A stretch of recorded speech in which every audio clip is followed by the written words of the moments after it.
Hello and welcome back to another episode of Critical Reactions with your host Bryan. We're going to continue on with this week's theme of a silent moment, looking at tracks that introduce a few beats to a bar or maybe even more's worth of silence. Today we're going to be looking at something from Agalloch. Off of their Pale Folklore album, we're checking out As Embers Dress the Sky. Let's dive in and see what they're bringing to the table today.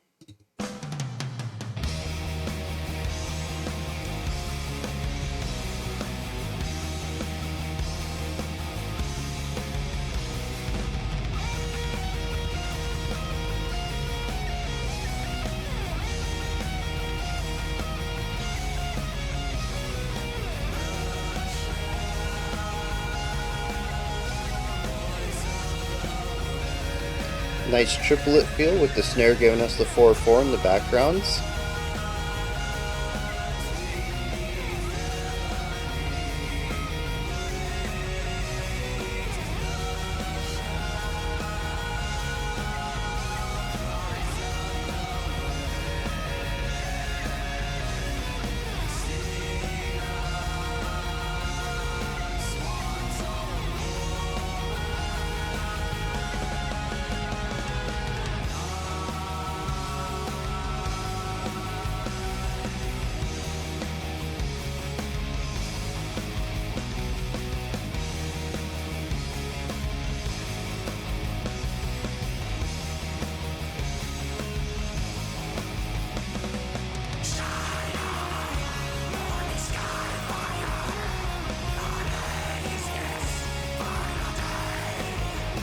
A nice adventurous vibe throughout so far.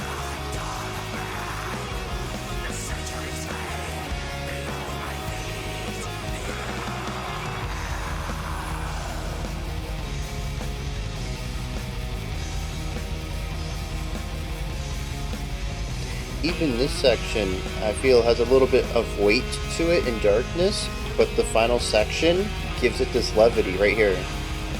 Do do do do. That quick movement down.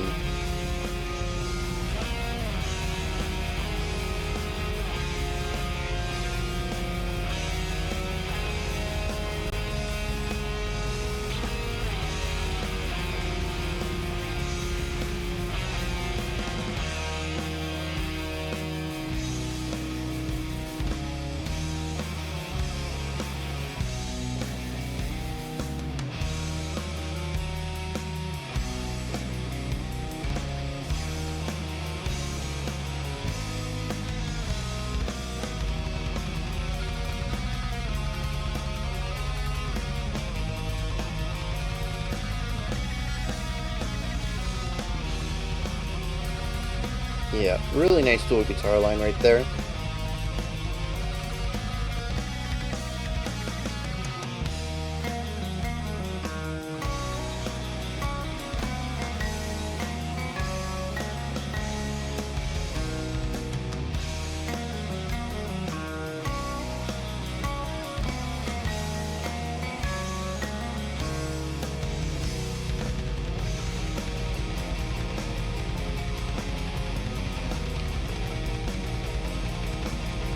The bass getting a chance to shine a little bit here is nice.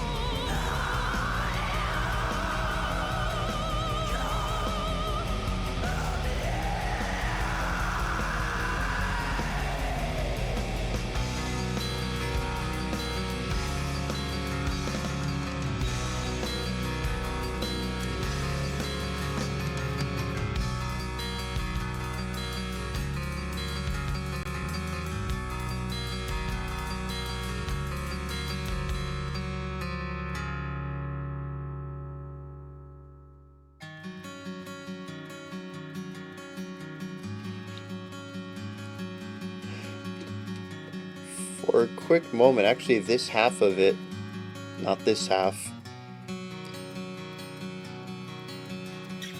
kind of like Midwest emo vibes.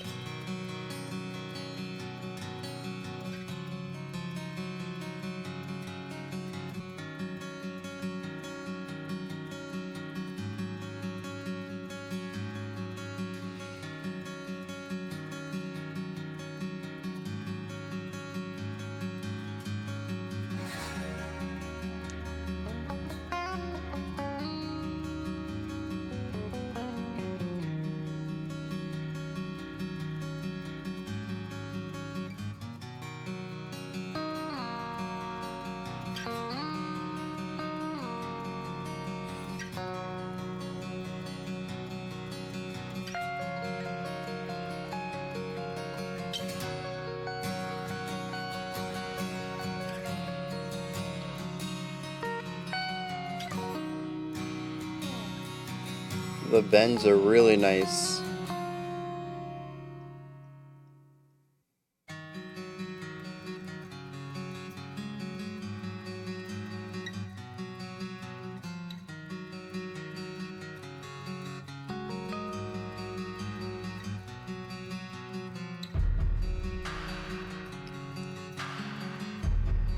What year did this come out?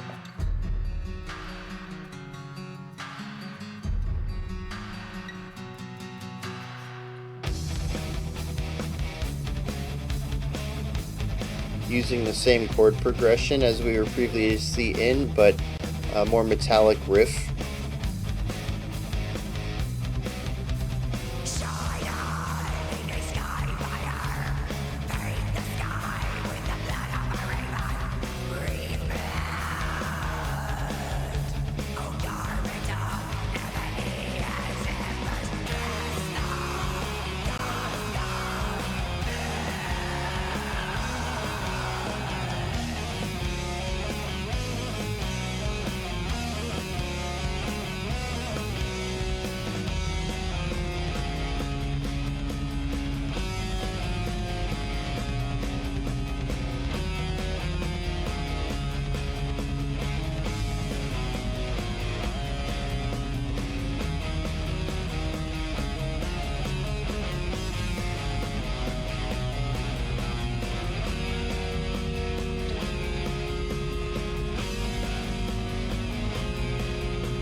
I appreciate them taking their time with this lead guitar line here.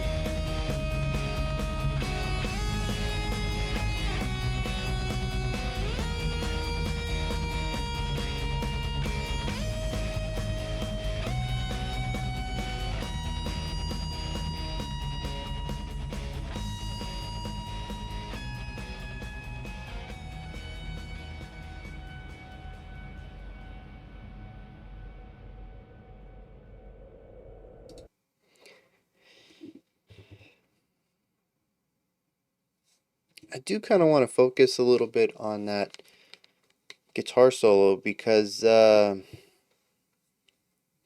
it's not the first time we hear that. We actually have an extended guitar solo slash duet at the end of our first metal section before we get into our acoustic bridge, if you want to call it that, the middle of the track. The guitar solos utilized in this song do a bit of meandering. They just sort of go in any direction, and I think it's a really interesting aspect here. It's not too often that I feel like a metal guitar solo just sort of is. It's sort of filling space. It always seems to be, and I think this is probably due to the fact that metal guitar solos are pre-written ideas for the most part. If you listen to that solo section live or on a studio album, you're going to get the same solo section generally, you know. There might be times when the guitarist decides to play an extended solo live or to change things up a little bit, but for the most part, speaking about most bands, you're going to get the same solo live as you hear on the studio version. And that's because it's pre-composed, it is written specifically for this track, for this thing. It's more of a melody than a solo in the jazz sense of things. And I bring up jazz specifically because the idea of a meandering solo that doesn't quite always hit all of the right buttons for the listener is pretty common, even for your greats. I mean, even if we stick to the realm of rock adjacent and we look at Frank Zappa, we've listened to a lot of solos from him that are very well executed, but we've also listened to one off of an archived recording once that presumably he didn't want released, but after his death was released anyways, and I had mentioned that it wasn't really a great solo. It seemed like an off night for him.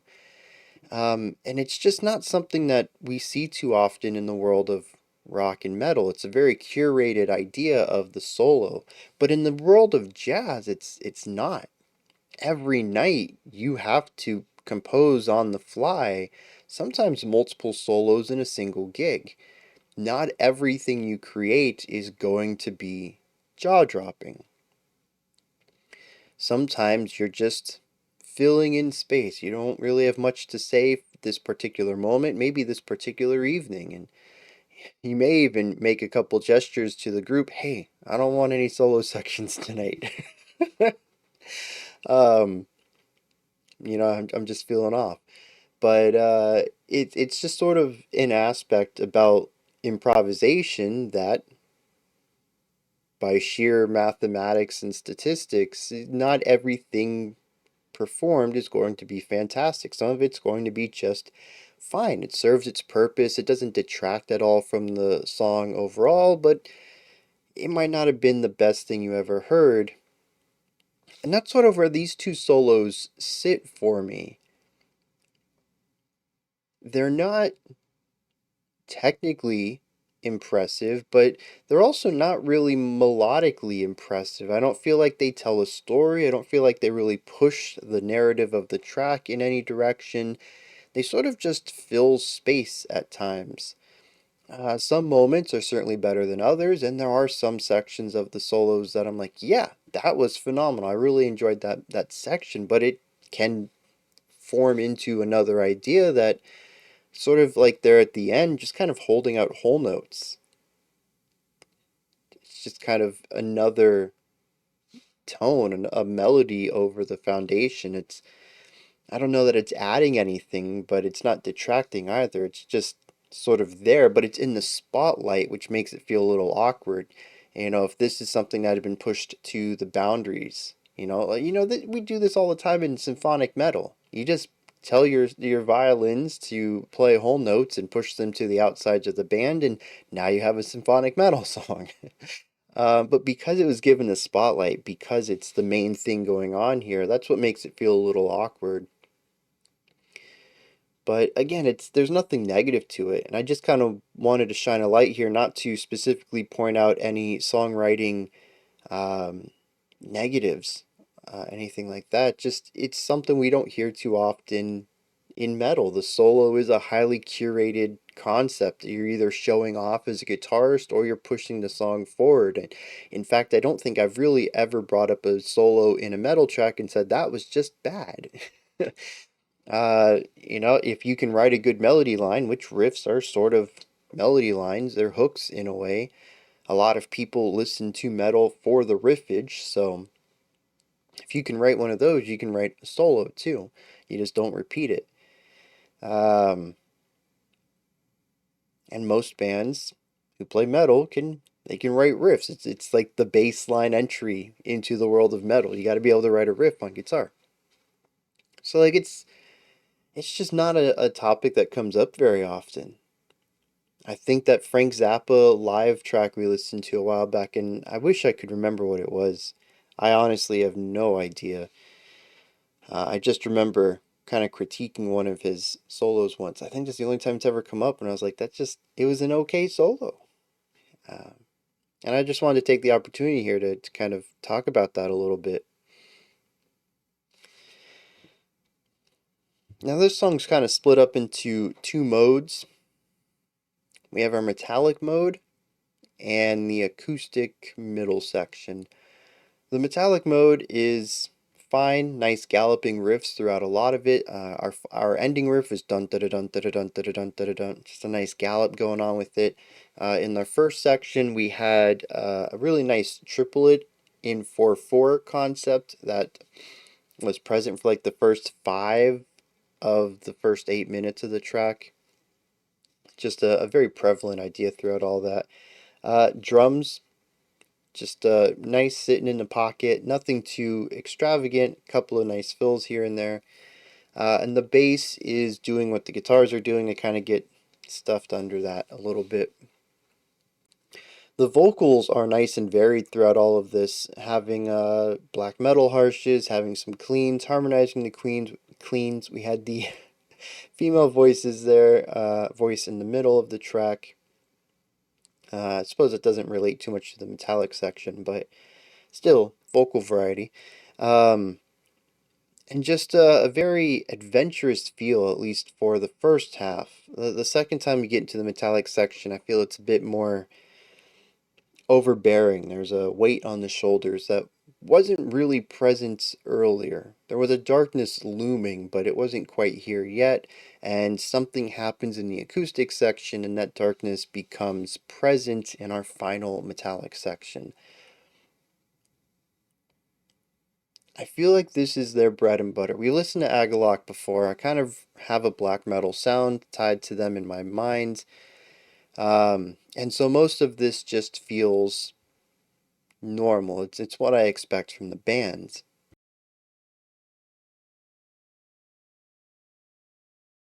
What I find interesting then is the middle of the track. I had mentioned that I wonder what year this came out. I gotta check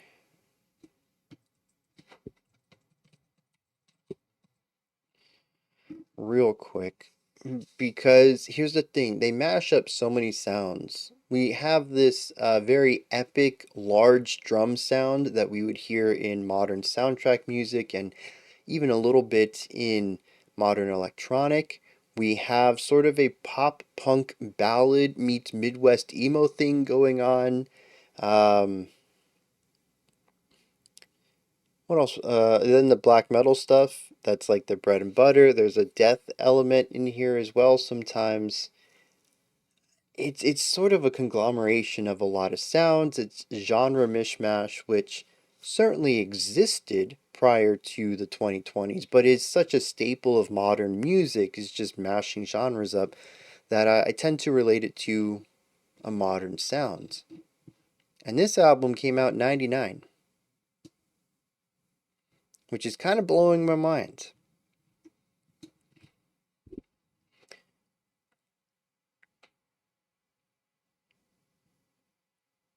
I did enjoy the middle section a little bit more than everything else. Um, Primarily because it was hyper focused on atmosphere in a way that's palatable to my ears. I mean, black metal is an atmospheric sound anyways, so it makes sense that if they were going to go acoustic, they're going to explore atmosphere much in the same way they do in their distorted version as well, but it just it's a type of atmospheric writing that appeals to me a little more. Um, we have a chord change. We moved to a completely different direction in the emotion in this middle section compared to our first metallic section, which again, like I said, was a bit more adventurous.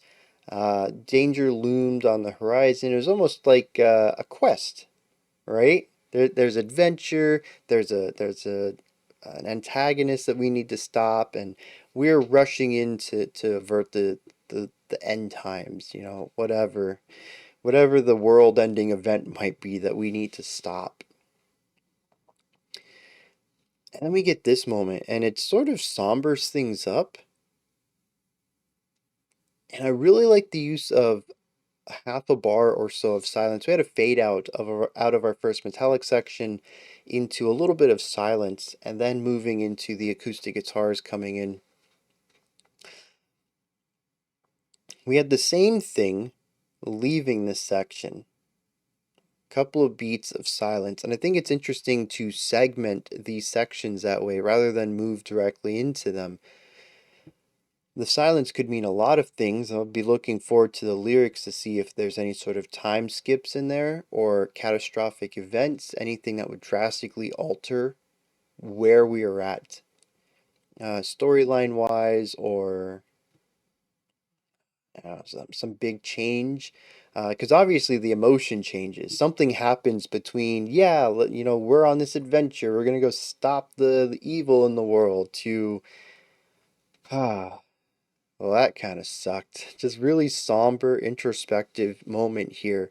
And then, like I mentioned, the ending is like pure dread, pure darkness. It's almost like they failed. And these two moments of silence are events outside of the music that shifted the storytelling somehow.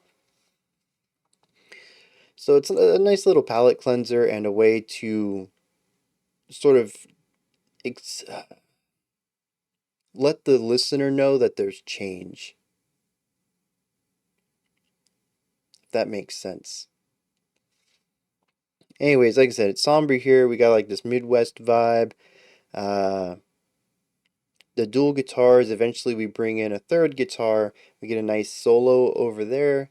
We bring in the bass. The bass gets a solo here, which I thought was pretty cool. Just a lot of solo instruments, and we end up getting the duet. The female vocals come in. We get a little bit of spotlight there. It's sort of just like this really somber moment where everybody gets to shine a little bit, which is an interesting way to visualize that. But eventually it takes us into our outro metallic section. Like I said, that's just straight up darkness.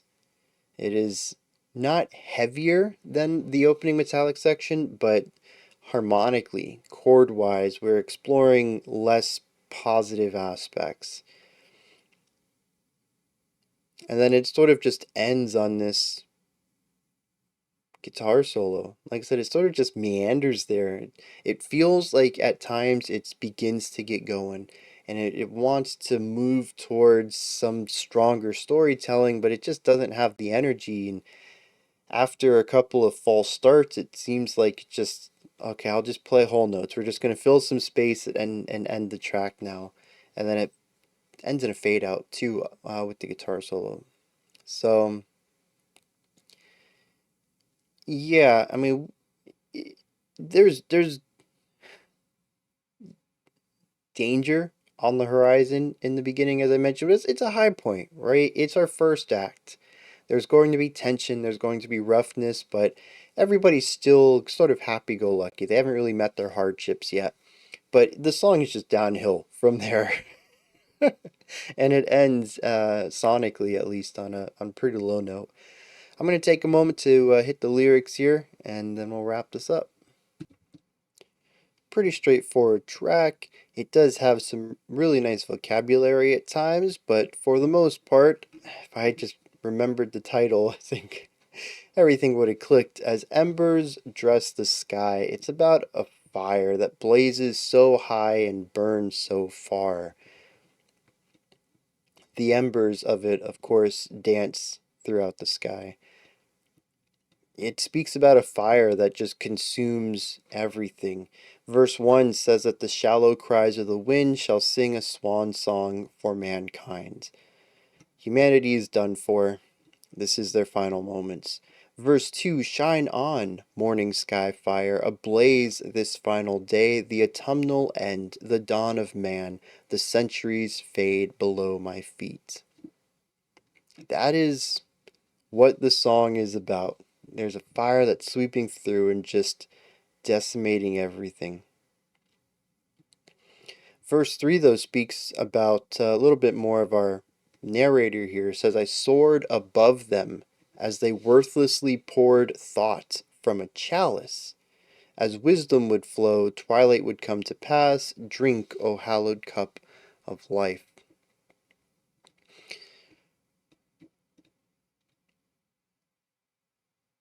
And then the final verse speaks about the end of it all. An evening sky fire now, it's been waging all day.